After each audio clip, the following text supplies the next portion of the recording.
Russia and Ukraine are fighting each other. US is supporting Ukraine and Russia is fighting Ukraine to protect their community in Ukraine. Why is this happening?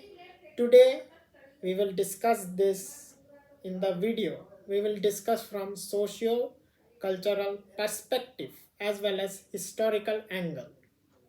We will not see political, military, geopolitical, and economic angle which already other people are discussing. So let us begin. This video will be divided into various parts. First part is Kievan Rus. Kievan Rus was established around 8th century by Vikings who used to ride boats on Dnieper and Volga river and various other rivers around these two major rivers in present day Ukraine, Belarus, and Russia. This was the first Russian kingdom established under Rurik dynasty. Their main source of wealth was Byzantine Empire, which they got it through plundering, looting, and often tributes. And from Byzantine, they adopted Orthodox Christianity. Ukraine means borderland in Russian, and Kiev means mother in Russian. Soon, this kingdom would collapse due to Mongol invasion. Part 2 is Mongol invasion of Kievan Rus. Mongol invaded Kievan Rus around 13th century and Kievan Rus kingdom completely collapsed. At this point of time, Kievan Rus was divided between three major kingdoms. One was Golden Horde of Mongol Empire, second was of Lithuania, and third was of Poland. And at this point of time, three new identity emerged. Ukrainian were the people of mix which are mix of Russian, Kievan Rus, and Polish ancestry. Similar is case of Belarus, where Lithuanian people and Kievan Rus people got mixed with each other. These Kievan Rus people were often called Cossacks, who were horse riders. And the third case was Golden Horde, where Russians mixed with Mongols. And this mix doesn't necessarily means it was racial or genetical mix. It was often linguistic and cultural mix as well. Soon, Golden Horde would collapse, which would be replaced by a new Russian kingdom who would later become Romanov dynasty. Kievan Rus tried to revive themselves initially, but Romanov dynasty later took the dominance. And from here, real history begins. The Romanov dynasty wanted to get back those two areas of Kievan Rus back, which was under Polish and Lithuania. So they tried to promote Russian unity, but they did not succeed because Poland and Lithuania were actively supporting the creation of new identity called Belarusian and Ukrainian. But nobody knew that creating this new identity would soon boomerang on these two countries of Lithuania and Poland. Despite they were united under the Commonwealth, Lithuanian and Belarusian people would soon rebel against these two rulers with the help of Russia and later Prussia, which is Germany today, and Austro-Hungarian Empire. And later, Poland and Lithuania would be partitioned between these three mighty empires of Russia, Germany, that time Prussia, and Austro-Hungarian Empire. This partition would soon become one of the main reasons of the beginning of First World War, which we'll discuss in next part. Nationalism and First World War is the third part. Initially, at beginning of French Revolution, Napoleon supported Polish nationalism. But soon his idea of nationalism would collapse as it would be suppressed by these three major countries: Prussia, Austro-Hungarian Empire, and Russia. Later, First World War would occur again. This would be a deadly conflict in which all countries fought each other badly. At this point of time, Russian Revolution happened and Kaiser Wilhelm of Germany began supporting Polish separatism in Russia. Remember, most of Western Ukraine and Warsaw Territory was under Warsaw Governorate of Russian Empire. Soon this separatism would cause breakup of Russia along with Russian Revolution and subsequent civil war. But nobody knew that these German Empire and Austro-Hungarian Empire would also collapse. Soon that collapsed and new nations began to emerge. Nationalism was at its peak. Ukrainian initially tried to establish new independent state. So were Belarusian. But the powerful Polish, the powerful Czechoslovak, and the powerful Romanian would subdue them because these Ukrainian people or Belarusian people realized that Soviet communism was approaching their door, whom they would not be able to fight. And once again, new East European countries fought USSR. And hence once again the border of Polish-Lithuanian Commonwealth would come once for the last time. The border would look more or less same as of 16th century. So this remained more or less unchanged till 1939. Part number 4. Second World War.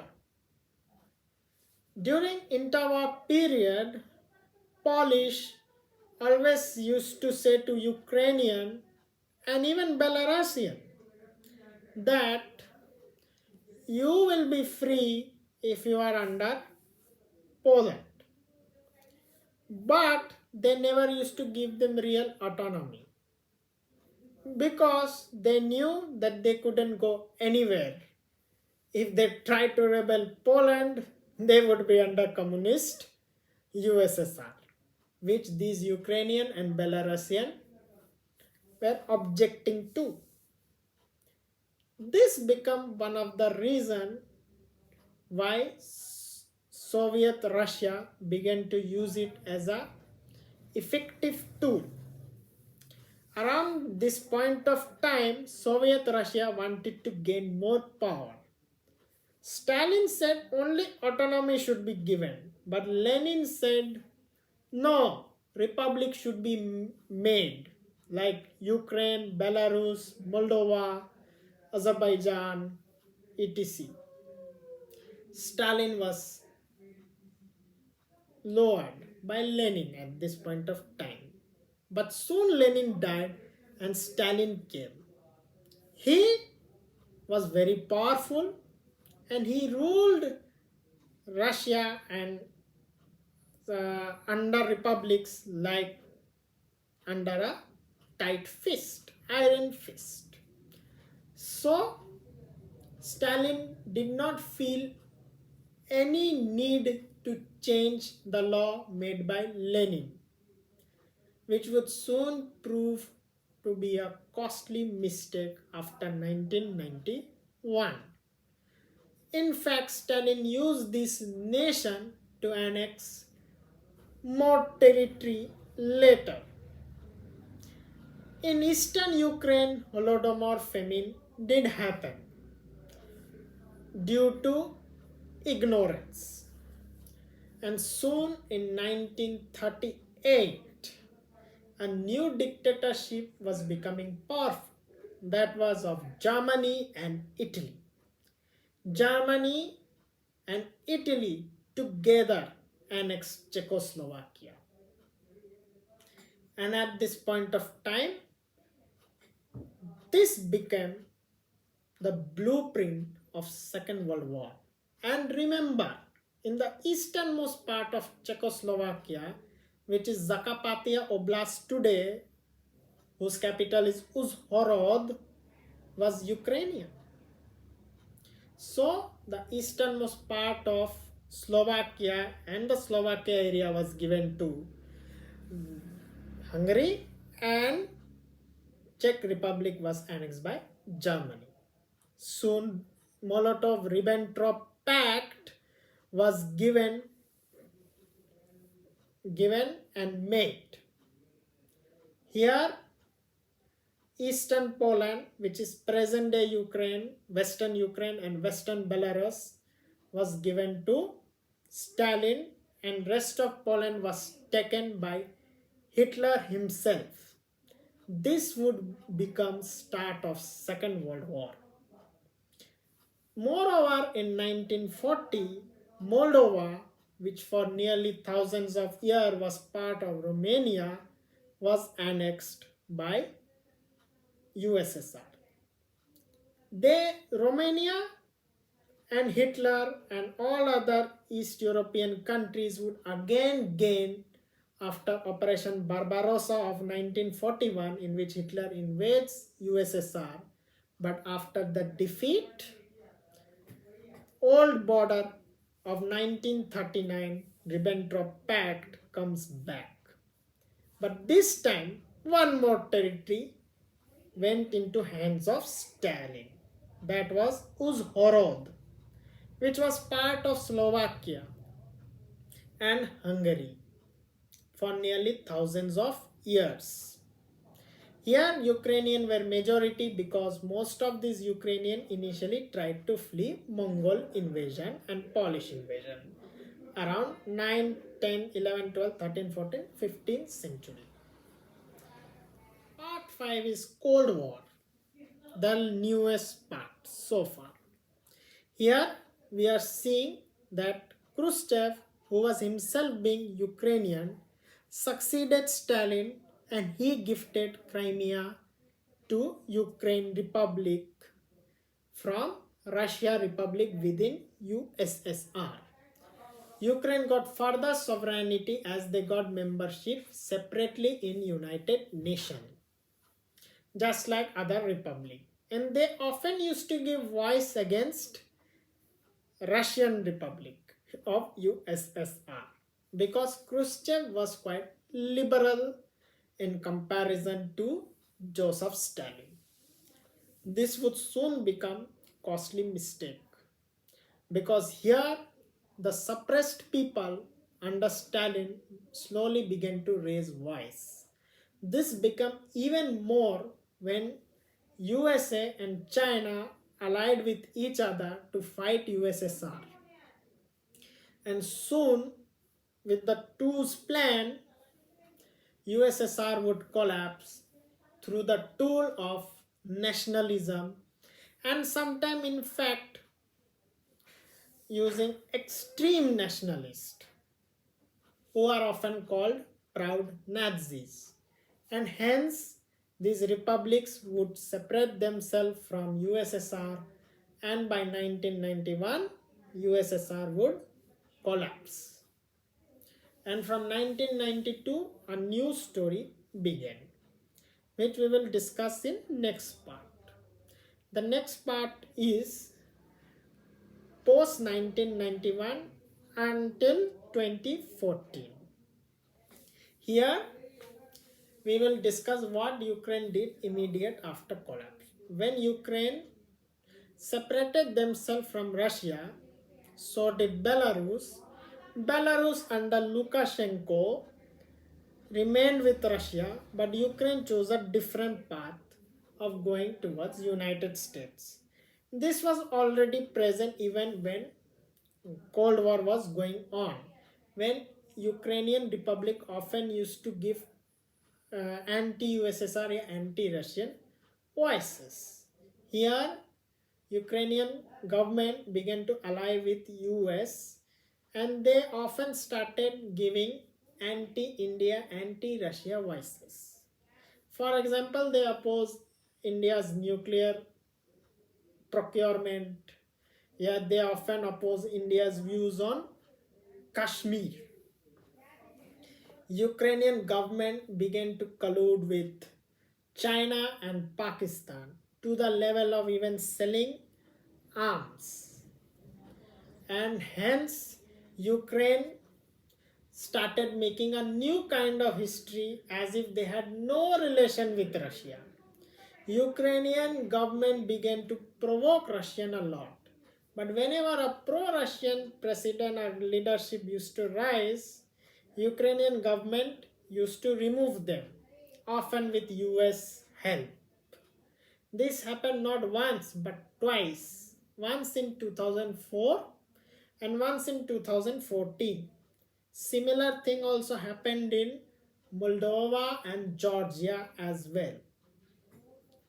So in the last revolution happened in 2014 when Viktor Yanukovych, who though democratically elected, was overthrown because of allegation of corruption. That's a minor reason. But major reason is his position of neutrality. He was favorable to both Russia and US, unlike previous leader who was completely pro-America and often anti-Russia as well as anti-India too. So after this, Russia started getting tense because now the voice of membership towards NATO began to grow even louder and stronger. Russia fearing this annexed Crimea because people of Crimea were always pro-Russian and people of Crimea never felt any sentiment towards Ukraine and they supported Russian annexation blindly. Then parts of eastern Ukraine, that is Luhansk and Donetsk, began rebelling the Ukrainian government, saying that the government denied people's elected mandate, hence it's time to separate. Ukrainian government began to bomb cities and began to kill civilians of these two separatist regions. And Russia was supporting these two separatist regions. Ukraine now became a hotspot of mass corruption, mass collusion, and in fact, it is an area which is seen as a mediator and often where relationship of Pakistan, China, and America and various other countries are conducted. Now the last part, that is Zelensky to war, we are seeing it today. Zelensky came in 2018. He founded party Servant of the People based on his famous TV serial name. He was a comedian who later became a politician. He promised that he will do peace with Russia and he will bring Ukraine back to the position of neutrality, which he later proved to be failure. He did not fulfill any of this promise, though people of East Ukraine and West Ukraine overwhelmingly voted him. Remember, Eastern Ukrainians support Russia and Western Ukrainians support America. So he did not maintain this balance as he later began to drift toward America a lot. This became more clear when Joe Biden became president of United States. Joe Biden began to say you can come under American sphere of influence and you can take membership of NATO. And please do it quickly. You should do so that criteria is met quickly. First thing was removing corruption. Mass corruption exists to this day. Lot of corrupt oligarchs live in Ukraine, in which Zelensky couldn't do very much. In fact, he often used to make ties with those people. So Zelensky, who was failing in his government performance, began to use this opportunity to divert from the real issue. He began provoking Russia. Russia got scared. Russia thought what they are going to do. Hopefully it does not go under NATO influence.